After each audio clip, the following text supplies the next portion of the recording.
Hello guys, कैसे हैं आप लोग। आशा करता हूँ कि ठीक होंगे। चलिए हम आज पढ़ते हैं भौतिक राशियां। भौतिक राशियां कितनी तरीके की होती है। राशियां जो क्वांटिटी है वो फिजिक्स में दो तरीके से हम पढ़ते हैं। कैसे?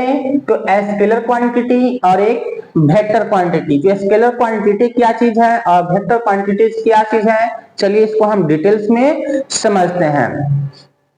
देखिए, स्केलर क्वांटिटी कहने का मतलब, स्केलर क्वांटिटी कहने का मतलब जिसको हिंदी में समझे तो हिंदी में होता है अदिश राशि। हिंदी में समझना थोड़ा आसान है तो हिंदी में समझ लिए। अदिश राशि, अदिश राशि को हम क्या बोलते हैं? अदिश राशि को अ प्लस दिस बोलते हैं कि नहीं बोलते हैं? अदिश राशि जिसमें दिशा न हो। कहीं ना कहीं ऐसा अर्थ निकल के आता है कि अदिश, अदिश मतलब जिसमें दिशा न हो। तो दिशा न हो तो इसमें और क्या चीज होना चाहिए अदिश राशि में, स्केलर क्वांटिटी में? तो जिसको व्यक्त करने के लिए स्केलर क्वांटिटी का जो डिफिनीशन होता है वो क्या होता है कि ऐसी राशि जिसको व्यक्त करने के लिए, ऐसी राशि जिसको व्यक्त करने के लिए परिमाण की जरूरत हो, केवल परिमाण की जरूरत हो, दिशा की जरूरत न हो, उसे हम स्केलर क्वांटिटी कहते हैं। इसको उसको क्या बोलते हैं? स्केलर क्वांटिटी बोलते हैं। अब देखिए, स्केलर क्वांटिटी में आता है द्रव्यमान, समय, आयतन, घनत्व, ऊर्जा, कार्य और ताप। क्या द्रव्यमान बताने के लिए हमें दिशा की जरूरत है? नहीं है। ये मार्कर कितना भारी है, कितना इसमें वजन, कितना वेट है, क्या वेट बताने के लिए हमें दिशा की जरूरत है? नहीं। इसको हम तौल के भी बता सकते हैं, ठीक है। समय बताने के लिए दिशा की जरूरत है? नहीं है। आयतन बताने के लिए जरूरत है, दिशा की जरूरत है? नहीं, केवल परिमाण की जरूरत होता है। घनत्व बताने के लिए केवल परिमाण, ऊर्जा बताने के लिए केवल परिमाण की जरूरत है, दिशा की जरूरत नहीं है। कार्य बताने के लिए यह भी केवल परिमाण होता है, कार्य में दिशा नहीं होता है। ताप, ताप बताने के लिए, अरे आदमी को फीवर होता है तो ताप होता है, तो आदमी का फीवर होता है तो फीवर किसमें? थर्मामीटर से मापते हैं। तो क्या इसमें हम दिशा बताते हैं कि किस दिशा में गर्म हुआ है? नहीं। तो जिसमें दिशा की जरूरत न हो, ठीक है, वैसी राशि जिसको व्यक्त करने के लिए दिशा की जरूरत न हो, उसे स्केलर क्वांटिटी, अदिश राशि बोलते हैं। देखिए, परिभाषा अपने तरीके से जनरेट करना चाहिए, बनाना चाहिए। अदिश राशि को व्यक्त करने के लिए हम कई तरीके से इसको परिभाषा दे सकते हैं। अदिश राशि क्या है? तो वैसी राशि जिसमें दिशा ना हो अदिश राशि होता है, या जिसको व्यक्त करने के लिए केवल परिमाण की जरूरत हो उसी अदिश राशि कहते हैं। तो आप जैसे समझ में आए आप अपने अनुसार इस परिभाषा को लिख सकते हैं, ठीक है। तो नंबर अच्छा खासा आता है। आप देखिए, वेक्टर क्वांटिटी क्या होता है? क्वांटिटी में एक स्केलर क्वांटिटी हुई, एक वेक्टर क्वांटिटी हुई। तो वेक्टर क्वांटिटी जिसको सदिश राशि बोलते हैं। सदिश, सदिश मतलब क्या होता है? जिसमें दिशा हो, जिसमें स प्लस दिस मतलब जिसमें दिशा हो। तो दिशा जिसको व्यक्त करने के लिए परिमाण और दिशा दोनों की जरूरत हो, परिमाण भी जरूरी है और दिशा भी जरूरी है, तो ऐसी राशि को हम वेक्टर क्वांटिटी मतलब सदिश राशि बोलते हैं। क्या बोलते हैं? सदिश राशि, सदिश राशि बोला जाता है। सदिश राशि कौन कौन सा है? वेग, त्वरण, बल, विस्थापन। वेग है तो वेग किस दिशा में लग रहा है? तो वेग, ठीक है। बल हम किस दिशा में लगा रहे हैं? बल भी जो है वेक्टर क्वांटिटी है, तो बल किस दिशा में लगा रहे हैं, कितना फोर्स लग रहा है, यह भी जो है इसमें दिशा होता है। त्वरण, त्वरण में भी दिशा होता है, त्वरण में भी दिशा होता है। विस्थापन, विस्थापन में भी दिशा होता है कि वस्तु किस दूरी तक विस्थापित हुई, पूर्व दिशा में विस्थापित हुई, पश्चिम दिशा में विस्थापित हुई या दक्षिण दिशा में विस्थापित हुई, किधर विस्थापित हुई, ठीक है। तो यह वेग, त्वरण, बल और विस्थापन, वेग, त्वरण, बल और विस्थापन क्या है?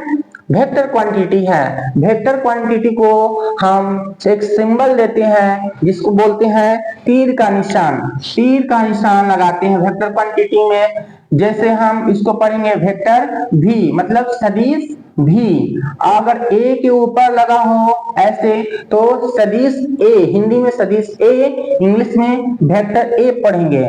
इसको वेक्टर बी पढ़ेंगे, इसको वेक्टर सी पढ़ेंगे। तो ऐसे, ठीक है, ऐसे इसको सिंबल के रूप में हम व्यक्त करते हैं।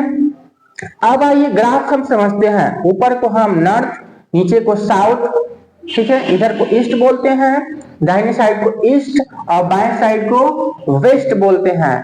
तो हमें बताना है, देखो ये जो लाइन पे ये जो रेखा खींचा गया है एक एक सेंटीमीटर पे खींचा गया है, एक एक सेंटीमीटर पे खींचा गया है। हमें बताना है S1 की दूरी, S1 की दूरी। तो S1 vector S1, vector S1। तो देखो प्रारंभिक स्थान और अंतिम स्थान है, प्रारंभिक अंतिम स्थान। तो ये 1 सेंटीमीटर और 1 सेंटीमीटर कितना हुआ, 2 सेंटीमीटर। किस दिशा में है, तो ईस्ट में है। तो हमें दिशा भी पता चल गया और परिमाण भी पता चल गया। तो क्या है, यह वेक्टर क्वांटिटी है। वैसे ही हम S3 की बात करें तो S3 वेक्टर S3 क्या हो गया, 1 2 3 4 सेंटीमीटर की दूरी पे है। किस दिशा में है, नॉर्थ और वेस्ट में है, नॉर्थ और वेस्ट में है। तो नॉर्थ वेस्ट, उत्तर पश्चिम दिशा में, उत्तर पश्चिम दिशा में है। तो हम ऐसे वेक्टर S3 को ज्ञात कर लेते हैं, मालूम कर लेते हैं। ठीक है, समझ में आया इतना? तो बस इतना ही है वेक्टर क्वांटिटी और स्केलर क्वांटिटी में अंतर, कि स्केलर क्वांटिटी और वेक्टर क्वांटिटी में अंतर अगर पूछे तो हम लिखेंगे कि अदिश राशि जिसमें दिशा नहीं हो, ठीक है, केवल परिमाण हो, उसको हम अदिश राशि। वेक्टर क्वांटिटी में सदिश राशि में जिसको व्यक्त करने के परिमाण और दिशा की जरूरत होती है उसे हम सदिश राशि वेक्टर क्वांटिटी बोलते हैं। इसको हम तीर के निशान अक्षर के ऊपर तीर का निशान देकर हम व्यक्त करते हैं। बस इतना ही अंतर है। अब आइए हम पढ़ते हैं एवरेज स्पीड, औसत चाल क्या होता है।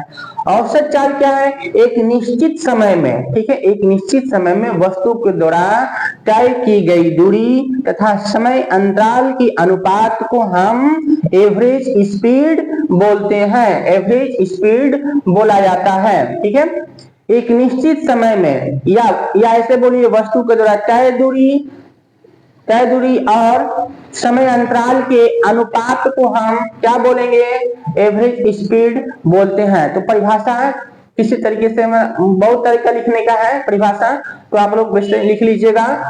आपने देखो परिभाषा अपने अनुसार पढ़ना चाहिए, आपने जिस तरीके से हमको याद हो जाए। ठीक है, तो एक निश्चित समय में वस्तु के द्वारा तय दूरी और समय के अनुपात, समय अंतराल के अनुपात को एवरेज स्पीड कहते हैं। एवरेज स्पीड का जो फॉर्मूला होता है क्या होता है, टोटल डिस्टेंस बटा टोटल टाइम, टोटल डिस्टेंस बटा टोटल टाइम, टोटल डिस्टेंस बटा टोटल टाइम।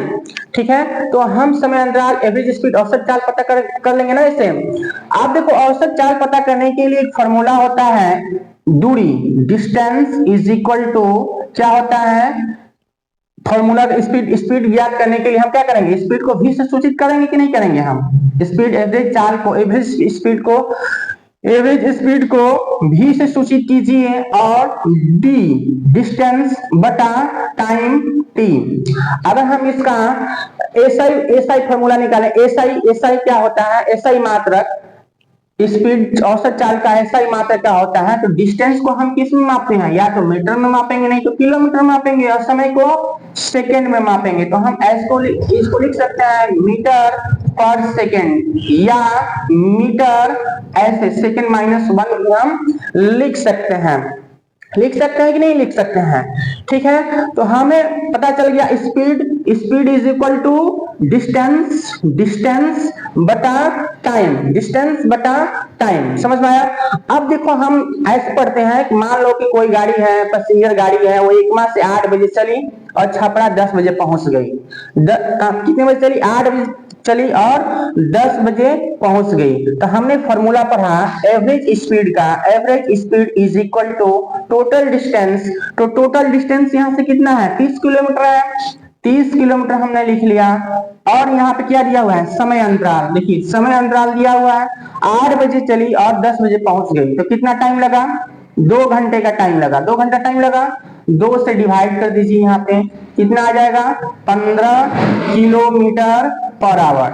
तो देखो किलोमीटर पर आवर भी इसका ऐसा ही मात्रक किलोमीटर पर आवर भी होता है और मीटर पर सेकंड भी होता है, समझ में आया। ये छोटी इकाई है, ये बड़ी इकाई है, ये बड़ी मात्रक है और ये छोटा मात्रक है।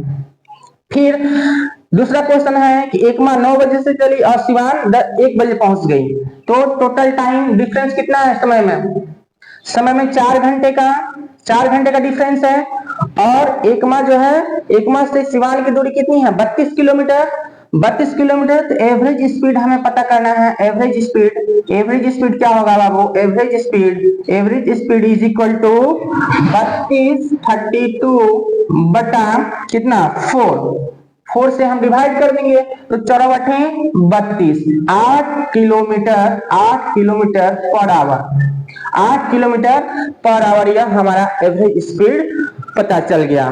तो आपको ये क्लास कैसे लगी, फिजिक्स का यह क्लास था, तो ये क्लास कैसे लगी आप लोग कमेंट में कमेंट कीजिएगा, ठीक है, बताइएगा कि क्लास आपको समझ में आ रही है या नहीं आ रही है, इसमें और क्या सुधार करना होगा।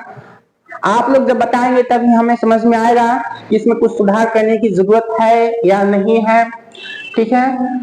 तो अगर ये समझ में आया हो क्वेश्चंस और ये क्लास समझ में आई हो तो फॉलो जरूर कीजिएगा और इस वीडियो को शेयर जरूर करें दोस्तों। जितना शेयर करेंगे ना उतना बच्चों को जो है फायदा मिलेगा, इससे लाभ मिलेगा। तो शेयर करें और फॉलो जरूर कर लें। थैंक यू बच्चों, thank you all of you.